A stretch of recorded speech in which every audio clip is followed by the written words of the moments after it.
नमस्कार दोस्तों, मैं आकृति सिंह आप सभी का स्वागत करती हूँ इंडस टुडे पे।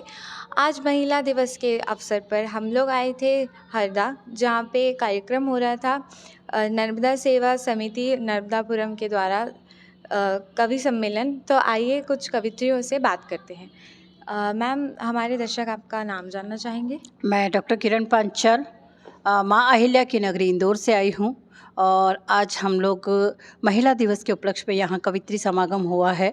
और ये हर साल जो कैप्टन करैया जी हैं वो महिला दिवस के दिन कवित्रियों का समागम करते हैं और हम लोग हर साल आते हैं और यहाँ बहुत कुछ सीखने को, देखने को, सुनने को मिलता है।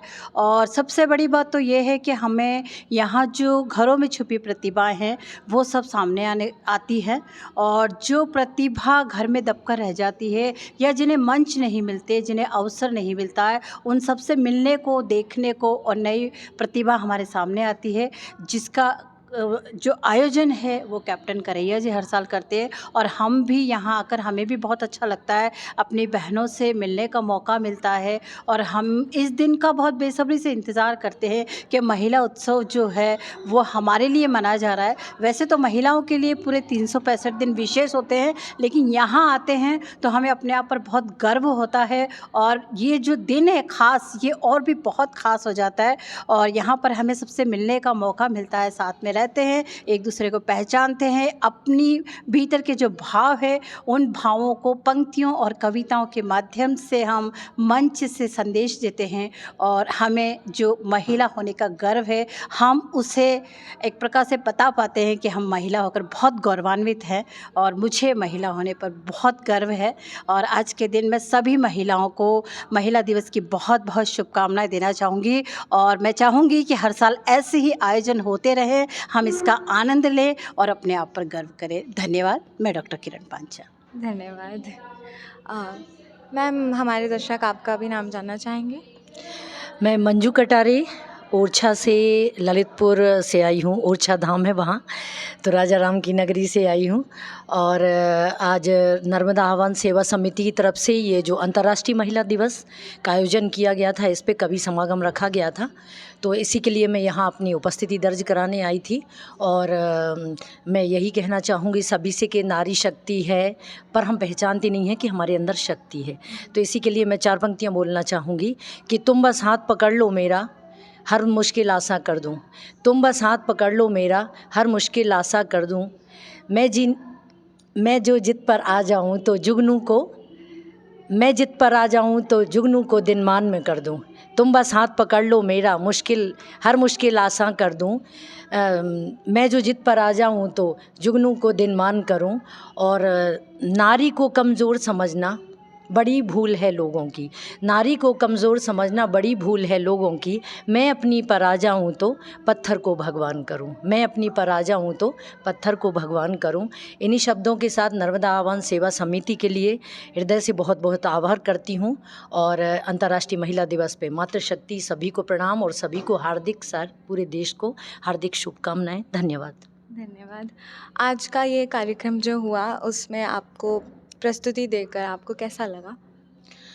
बहुत अच्छा महसूस किया मैंने। और कहते हैं कि हम अपने भाव जब सभी के सामने रखते हैं तो सबको तो उससे प्रेरणा मिलती है, लेकिन हमारे अंदर भी एक दूसरे लोगों के सामने जब हम रखते हैं अपनी बात को, तो हौसला तो मिलता ही है और उससे समाज को भी संदेश मिलता है कि चलिए, नारी कहीं ना कहीं किसी भी क्षेत्र में वो पीछे नहीं है, सभी चल रही हैं, नारी हर जगह अपना काम कर रही है। और हम कविताओं के माध्यम से समाज को, देश को जागृत करना चाहते हैं। कहते हैं कि कवि जो है वो समाज का, देश का दर्पण होता है। तो इसलिए आज अपनी कविता और अपना काव्य पाठ करके मुझे बहुत अच्छा लगा और सबने मुझे बहुत अच्छे से सुना, मैंने भी सबके विचार सुने, तो ये भी हमारे लिए एक प्रेरणा है। और इसलिए मुझे इस कार्यक्रम में आके बहुत अच्छा महसूस हुआ और माँ नर्मदा के लिए मैं बहुत बहुत प्रणाम करती हूँ कि मुझे करैया जी ने इस इतने सुंदर आयोजन के लिए आमंत्रित किया। हृदय से उनका आभार जी। और जैसे आपके हिसाब से जो महिलाएं अपने घर पे रहती हैं, जिन्हें डर लगता है ऐसे मंच पे आके अपनी प्रस्तुति देने का, अपनी कलाओं को दिखाने का, उनको आप क्या मैसेज देना चाहेंगी? इसमें डर की तो कोई बात नहीं है, क्योंकि हम अच्छा करने जा रहे हैं। अपने विचार, यदि आपके विचारों में विचार आपके पवित्र हैं, शुद्ध हैं और आपके अंदर लगन है, तो वो तो हमें प्रसारित करना ही चाहिए, क्योंकि उन्हीं से तो सामने वाले को ताकत ऊर्जा मिलेगी। तो इसलिए इसमें डरने की, आप जब गलत करते हैं हम तब तो सोचते नहीं है, फिर अच्छा करने में क्यों सोचना है। तो इससे तो जब आपको एक मंच मिलेगा तो सारी दुनिया आपको सुनेगी ना, तो इसमें डरने वाली कोई बात ही नहीं है। तो अपने आप को, आप एक सशक्त माध्यम है, नारी तो कहाँ से कहाँ पहुँच गई है। हमारे यहाँ कल्पना इतनी ऊंची की उड़ान भर चुकी है, कल्पना ही उड़ान भरती है, ये मालूम है ना। हम लोग लिखते हैं ना, वो कल्पना है, ये कल्पना, वो अभी जो हमारी कल्पना चावला जी, वो तो वहाँ ऊपर तक पहुँची, वो अलग। पर हम लोगों की कल्पना उड़ान भर सकती है, पर वो हौसला हमारे अंदर होना चाहिए। तो उस हौसले को हम क्यों मारें। हमें यदि मंच मिलता है तो बाकायदा हमें अपने विचारों को रखना चाहिए, क्योंकि विचार आपके जब अच्छे होंगे तो सब सुनेंगे। तो कुछ गलत करने में सोचने की ज़रूरत है, अच्छा करने में कभी नहीं सोचना चाहिए। मैं यही कहूँगी सभी से। बिल्कुल। और आजकल की युवा पीढ़ी, जैसे कि आजकल फ़ोन, लैपटॉप और ये सब चीज़ें आ गई, तो साहित्य से बहुत ज़्यादा डिस्टेंस, बहुत ज़्यादा दूर होती जा रही है युवा पीढ़ी आजकल। तो उनको आप क्या मैसेज देना चाहेंगी? मैं ये कहूँगी बच्चों से और बाकी सभी से, जितनी युवा हैं, कि भाई मोबाइल में टाइम देते हो अच्छी बात है, पर साहित्य आपको पढ़ना बहुत ज़रूरी है, स्टडी बहुत ज़रूरी है, इसके बिना आप कुछ नहीं कर पाएंगे। और रील और रियल लाइफ में अंतर होता है। यदि आपको रियल बनना है तो स्टडी करना ही पड़ेगी, उस चीज़ को पढ़ना पड़ेगा, समझना पड़ेगा उसके लिए।